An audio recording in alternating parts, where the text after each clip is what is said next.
Let's make some salsa.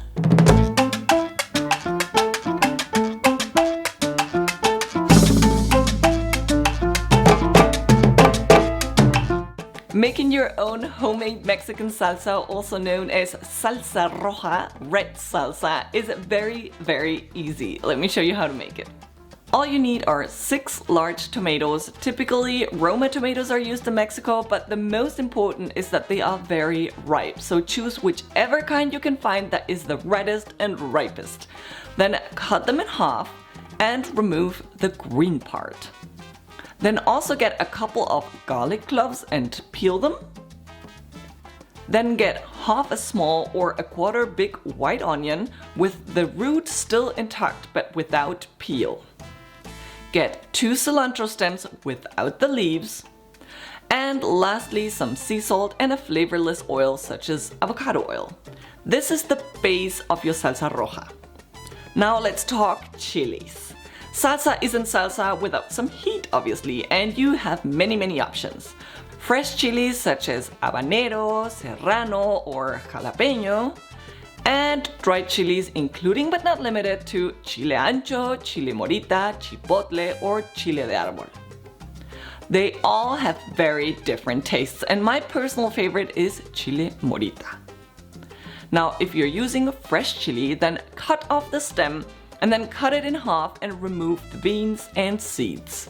If you are a contact lens wearer, I recommend asking your partner or a friend to do this, or wear gloves.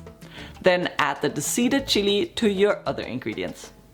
If you are using dried chili, preheat a small saucepan over medium heat and add your chili in there to toast it in the dry pan for 2 to 3 minutes or until nice and fragrant. And then lift the pan off the heat and carefully add enough water to cover it. Then cover the pan and reduce the heat to low and simmer the chili for 10 to 15 minutes. Now let's talk salsa smokiness. A good salsa roja, in my opinion, needs to have at least a little bit of a smoky taste. So instead of boiling the ingredients, we're going to have to char them a little bit. And you have 2 options.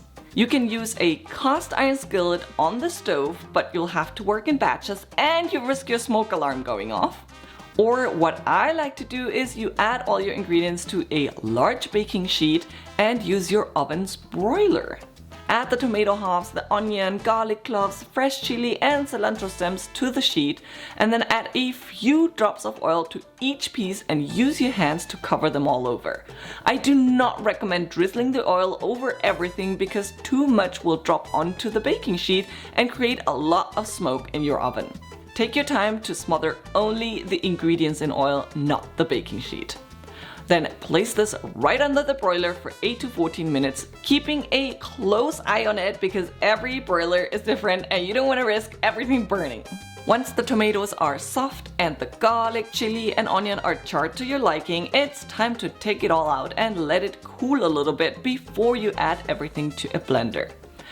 Add your tomatoes, onions, cilantro stems, garlic and chili, the fresh charred one or the simmered dried one, or both. Then add salt to taste and don't forget, like I did. And turn on your blender and blend until smooth. Serve it in a bowl so you can dip your tortilla chips in it.